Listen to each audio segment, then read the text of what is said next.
Most people expect to age. They expect to slow down.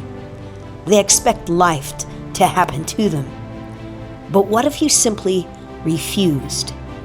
What if you decided at every single turn that you were unstoppable? This is a story of Dick Williams, born in 1929, a man who watched the Hindenburg float over his schoolyard when he was 7 years old. He lived through the Great Depression, World War II, the rise of rock and roll, and the entire digital age. He's 97 years old. And just 3 months ago, he was on stage during a sound check with a Led Zeppelin tribute band. But his longevity isn't a fluke of genetics. It's a direct result of a mindset forged in fire, a belief that he does not just survive life, he happens to it. The secret to his nearly century-long run isn't a magical pill or a hidden routine. It's the simple, brutal, and powerful conviction that he will always win. And today, we're going to break down the defining moments that build that unstoppable spirit. Dick's story begins in New York, right on the brink of the Great Depression. Before his parents, the American dream wasn't on hold. His mother, a concert pianist associated with Juilliard, instilled in him the beauty of structure and the power of music. His father, a successful writer and fundraiser, was a man of high expectations, demanding success and responsibility. These were not just parents, they were architects, building a mindset that would survive a century. This was the foundation, a blend of artistic passion and determined, almost relentless drive. Dick was taught early that success wasn't a gift, it was a requirement. But even with his strong start, life throws a curveball. For Dick, the first curveball was a literal, fiery piece of history that floated right over his schoolyard.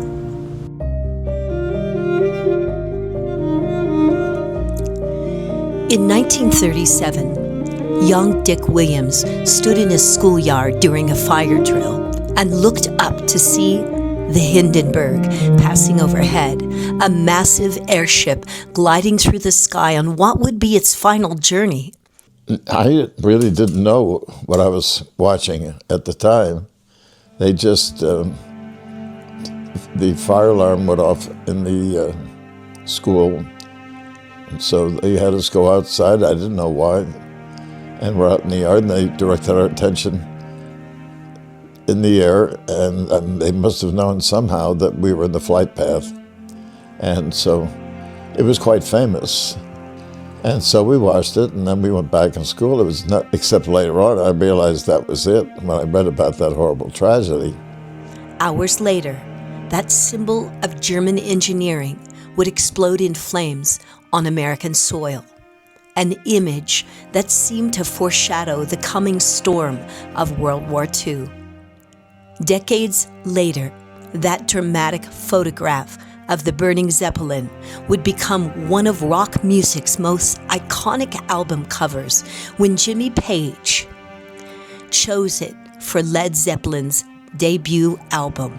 The band's name itself came from The Who's Keith Moon, joking that a supergroup with Page would go down like a lead balloon. Page transformed into Led Zeppelin. Nearly a century later, at 97 years old, Dick Williams sat behind a drum kit during a sound check for a Led Zeppelin tribute band. The boy who watched the Hindenburg sail over his schoolyard was now keeping time to the music inspired by that very airship. A living connection between history and rock and roll. The 1939 World's Fair. The theme was building the world of tomorrow. America, still clawing its way out of the Depression, creates this massive exhibition to inspire hope. The Trilon and Perisphere towers symbolize a future worth fighting for. And Dick? He's asked to be the healthiest child from New York in an exhibit comparing nutrition and health outcomes. I just know I had this modeling job, and it turned out it was during the World's Fair in 1939, a picture of, I think they were about 9 feet tall, of a healthy child, and then one that was malnourished, from roughly age 6 to 18, male and female. Later on, I learned that my doctor was instrumental in deciding at least who some of those people would be. And I was told I was considered to be the healthiest child at my age group in the state of New York without clothing, which is... Then when my schoolmates told me that they'd seen me in the World's Fair, I found that rather embarrassing. And the issue was the unions did not allow painting over a photograph. And I made so much of a fuss, I guess, that got changed. The exhibit requires him to pose without clothing. Imagine the embarrassment for a boy. The union, rules at the time, forbade altering or covering up the photos. But here is where the unstoppable mindset first showed its teeth. Dick, just a child, challenged that union rule. He had an inner power, a refusal to be defined by humiliation, that drove him to push back against an established system. He stood up for himself, and when the embarrassment came, because it did come, he didn't let it define him. He let it forge him. School was a struggle for Dick. He wasn't a natural academic. But he discovered a lifelong principle. When you lack internal structure, you build it externally. For Dick, that structure was music. He joined the National Guard Band, then the Air Force Band, then the Navy Band, all at once, making a name for himself as a drummer. And then, a moment that underscored his destiny. He missed a flight to New York, a flight that crashed, killing his friends and band members. A life-altering tragedy that he was spared from, a second chance. For a man with an "I will win" mindset, this wasn't just luck, it was a confirmation that his mission wasn't finished. In the late 1950s, Dick owned 4 nightclubs in the Washington, D.C. area where he trained with some of the greatest jazz musicians of our time. His mother's influence, that concert pianist who understood music's power, was still coursing through his veins.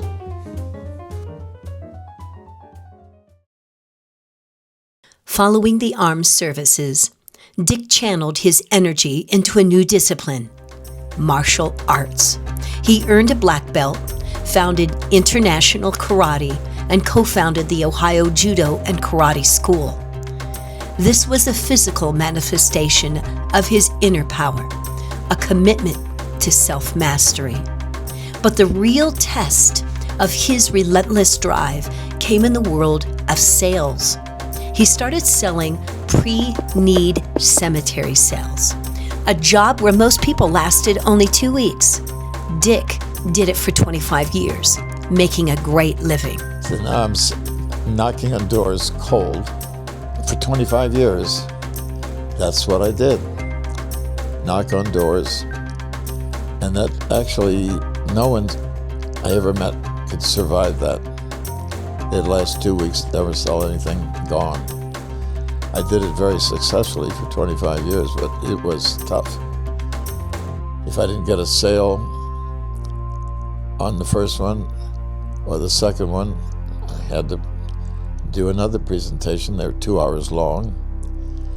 And it was not unusual to knock on a door where the lights were out, get them up, do a presentation.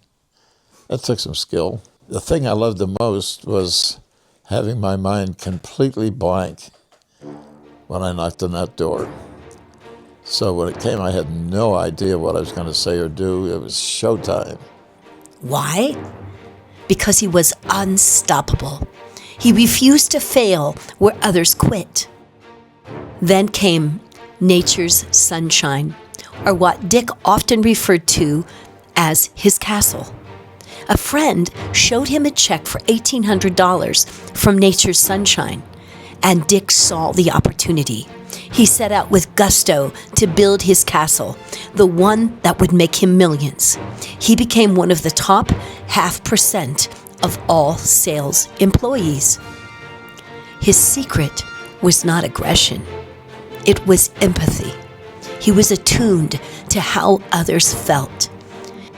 He listened to Napoleon Hill's motivational audio daily, fueling his attitude and grit. He was never satisfied, always expecting to be healthier and wealthier each day. This was the ultimate expression of his motto, I will win.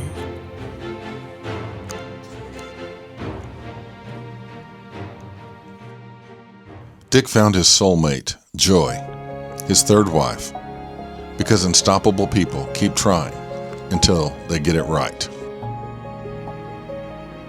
Together, they built a dream house in Virginia, traveled the world, created a life that most people only fantasize about. The money from nature's sunshine funded adventures, experiences, and memories. And then, a few years ago, Joy left. Not by choice. Death took her. It left a massive hole in Dick's heart.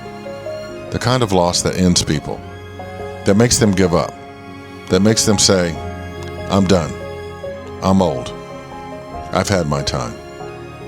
But Dick Williams is unstoppable. He didn't quit when she left. He reinvented himself. He looked to his longevity. He kept on living, because that's what unstoppable people do. They grieve, they feel, they honor the loss, but they don't let it be the ending.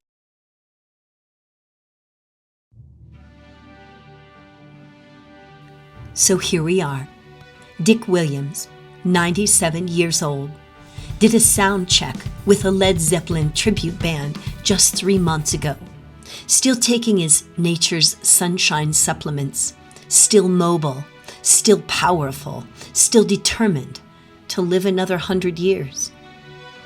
Here's what he says about aging, and listen carefully because this is the key to everything. People expect to age. I never expect to age. Most people let life happen to them. I happen to life. I always move forward. I never look back at my mistakes. I don't act my age because I don't believe in acting my age. Think about that.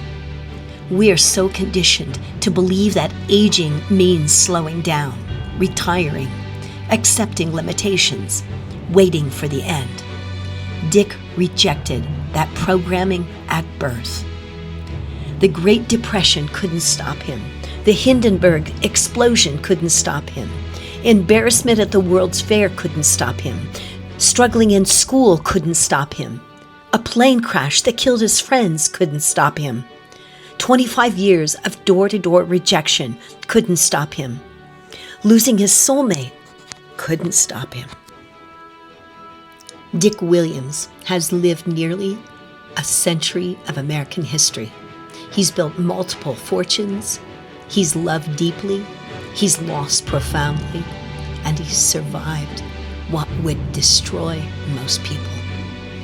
Because being unstoppable isn't about never falling down. It's about always getting up. It's about expecting to win. It's about helping people even when you're hurting. It's about happening to life instead of letting life happen to you.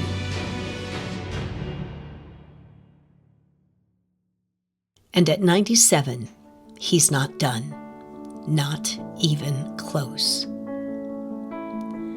The question isn't whether Dick Williams will make it to 100. The question is, what excuse do you have for quitting at your age?